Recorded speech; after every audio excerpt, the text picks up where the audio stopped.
بسم اللہ الرحمن الرحیم۔ السلام علیکم رحمۃ اللہ وبرکاتہ۔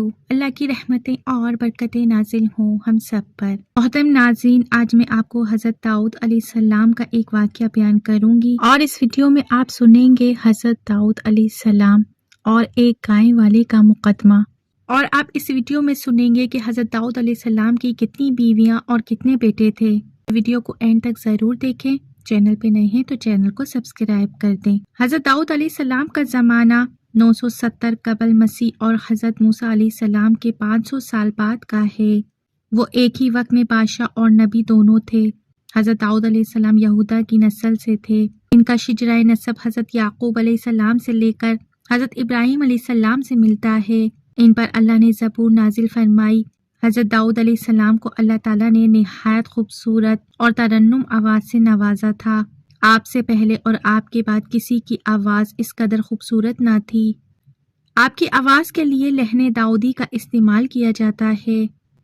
کسی کی آواز کی اگر تعریف کرنی ہو تو کہا جاتا ہے کہ اس کو خدا نے لحن داؤدی عطا کی ہے۔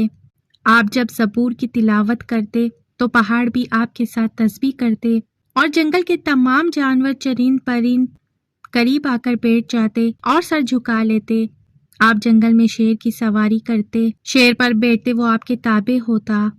قرآن مجید میں سورہ حق میں حضرت داؤد علیہ السلام کے لیے اس طرح کہا گیا ہے، اور ہمارے بندے داؤد نعمتوں والے کو یاد کرو، بے شک وہ نہایت رجوع کرنے والا ہے۔ سب اس کے فرما بردار تھے، ہم نے اس کی سلطنت کو مضبوط کیا اور اسے حکمت اور قول و فضل سے نوازا۔ حضرت داؤد علیہ السلام اس طرح بولتے تھے کہ ایک ایک لفظ واضح سنائی دیتا۔ خوش الخانی میں ان کا کوئی ثانی نہ تھا۔ جن و انس پرند چرند سب ان کے تابع تھے۔ بادشاہ ہونے کے باوجود وہ سلطنت مملکت سے کچھ نہ لیتے تھے۔ وہ اپنا اور اپنے اہل و عیال کا بار بیت المال پر نہ ڈالتے تھے، بلکہ لوہے کی زرہ بناتے تھے جو جنگ میں لباس کے اوپر پہنی جاتی ہے تاکہ دشمن کے وار سے بچا جا سکے۔ اللہ تعالیٰ نے ان کو ایسا معجزہ عطا کیا تھا کہ لوہا ان کے ہاتھ میں موم بن جاتا تھا۔ وہ زرہ بکثرت بناتے اور ان کی فروخت سے اپنا اور اپنے گھر والوں کا خرچ چلاتے تھے۔ وہ اپنے ہاتھ کی محنت سے روزی کماتے تھے۔ جلیل القدر پیغمبر حضرت سلیمان علیہ السلام حضرت داؤد علیہ السلام کے فرزند تھے۔ حضرت داؤد علیہ السلام نے 40 برس حکومت کی۔ آپ علیہ السلام کی 100 بیویاں اور 19 بیٹے تھے۔ روایتوں میں بیان کیا جاتا ہے کہ ایک بار حضرت داؤد علیہ السلام کے پاس ایک عجیب مقدمہ آیا۔ ان کے پاس بہت سے آدمی 2 آدمیوں کو لائے۔ ان کی گائے کا مقدمہ تھا۔ ایک غریب شخص نے دوسرے امیر شخص کی گائے کو ذبح کر دیا تھا، اور یہ بات قبول کرنے کے باوجود یہ اپنی غلطی نہیں مان رہا تھا۔ حضرت داؤد علیہ السلام نے غریب آدمی سے پوچھا کہ وہ کیا کہنا چاہتا ہے۔ اس نے کہا وہ کمزور، غریب اور لاچار ہے، اس لیے محنت مزدوری نہیں کر سکتا۔ جو مل جاتا ہے اسے صبر و شکر کر کے کھا لیتا ہوں۔ کوئی بھی ترس کھا کر مجھے کھانے کو دے دیتا ہے۔ میں ایک عرصے سے خدا سے دعا مانگ رہا ہوں کہ یا اللہ، میں کمزور اور غریب ہوں، میری مدد فرما، میں مزدوری نہیں کر سکتا، مجھے بلا محنت کے کچھ کھانے کو دے دے۔ میں عرصہ دراز سے یہ دعا مانگ رہا ہوں، آج اللہ نے میری سن لی اور یہ گائے میرے گھر میں گھس آئی۔ میں یہ سمجھا کہ اللہ تعالیٰ نے میری دعا سن لی ہے، اس لیے میں نے اسے ذبح کروا لیا اور قصاب کو مزدوری کی صورت میں گائے کے گوشت کا بڑا حصہ دے دیا۔ حضرت داؤد علیہ السلام نے یہ سن کر حاضرین سے پوچھا کہ کیا یہ سچ کہہ رہا ہے؟ لوگوں نے کہا جی حضرت، یہ روز کیا بلکہ ہر وقت اللہ تعالیٰ سے دعائیں مانگا کرتا ہے، اور محلے والے ترس کھا کر اس کو کھانے کے لیے دے دیتے ہیں، لیکن اس کی یہ حرکت قابل معافی نہیں کہ کسی کی گائے ذبح کر لی۔ گائے کے مالک نے کہا کہ یہ کھلا مقدمہ آپ کے سامنے ہے، اس شخص کو سزا دے دیجئے اور میری گائے کی قیمت دلوائیے۔ حضرت داؤد علیہ السلام نے ان سے 1 دن کی مہلت مانگی تو گائے والے نے کہا کہ سب کچھ آپ کے سامنے ہے، فیصلہ کرنے میں دیر کیوں کر رہے ہیں؟ حضرت داؤد علیہ السلام نے کہا کہ نہیں، فیصلہ کل سنایا جائے گا۔ سب لوگ چلے گئے۔ رات کو عبادت کے وقت انہوں نے اللہ سے دعا مانگی کہ یا رب، جو سچ ہے وہ مجھے بتا دیجئے تاکہ میں صحیح فیصلہ کر سکوں۔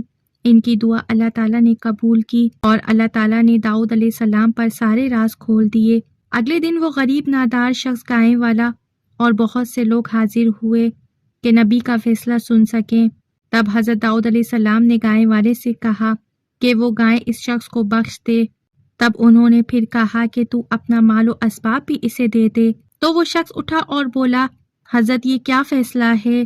یہ کیسا فیصلہ ہے؟ گائے والے نے کہا، یہ کیوں کر ممکن ہے کہ میں اپنی گائے اسے دے دوں کہ آپ اس قصوروار کی حمایت کر رہے ہیں؟ حضرت داؤد علیہ السلام نے کہا کہ رات کو میرے پاس وحی آئی کہ میں ایسا فیصلہ کروں۔ یہ کہہ کر انہوں نے سب کو اپنے ساتھ چلنے کو کہا اور سب لوگوں کو ایک انتہائی گھنے اور پرانے درخت کے نیچے لے جا کر کہا، اس درخت کے نیچے تو نے اپنے مالک کو قتل کیا تھا اور اس کا مال و اسباب اور جائیدادوں پر قبضہ کر لیا تھا۔ یہ غریب شخص اسی امیر آدمی کا بیٹا ہے جس کو تو نے لالچ میں آ کر قتل کیا تھا۔ تیرے نام کی چھری بھی یہاں دفن ہے۔ جب لوگوں نے اس جگہ کو کھودا تو ایک انسان کی کھوپڑی اور ایک چھری برآمد ہوئی جس پر اس شخص کا نام لکھا تھا۔ پھر حضرت داؤد علیہ السلام نے تمام مال و دولت اس غریب شخص کے حوالے کرنے کا حکم دیا اور کہا کہ اگر اس نے فیصلہ نہ مانا تو واجب القتل ہوگا۔ لوگوں نے اس امیر آدمی کو بڑی لعن طعن کی اور خوب برا بھلا کہا۔ حضرت داؤد علیہ السلام نے کہا، جو وہ اوپر والا جانتا ہے وہ کوئی نہیں جانتا، اس لیے میں نے تم لوگوں سے ایک دن کی مہلت مانگی تھی تاکہ صحیح صورتحال مجھے معلوم ہو سکے اور میں صحیح فیصلہ کر سکوں۔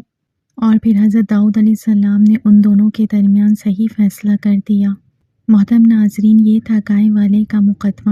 اللہ تعالیٰ سے دعا ہے کہ اللہ تعالیٰ ہم سب پر اپنا رحم و کرم نازل فرمائے۔ محترم ناظرین، امید کرتی ہوں کہ میری آج کی ویڈیو آپ کو ضرور انفارمیٹیو لگی ہوگی۔ اگر میری ویڈیو اچھی لگی ہے تو میرے چینل کو لائک، شیئر، سبسکرائب کیجیے، بیل آئیکن پہ ضرور کلک کیجیے تاکہ میں آئندہ بھی آپ کے لیے ایسی معلوماتی ویڈیو بناتی رہوں۔ خوش رہیے، اپنا بہت سا خیال رکھیے۔ زندگی رہی تو پھر ملیں گے معلوماتی ویڈیو کے ساتھ۔ اللہ حافظ۔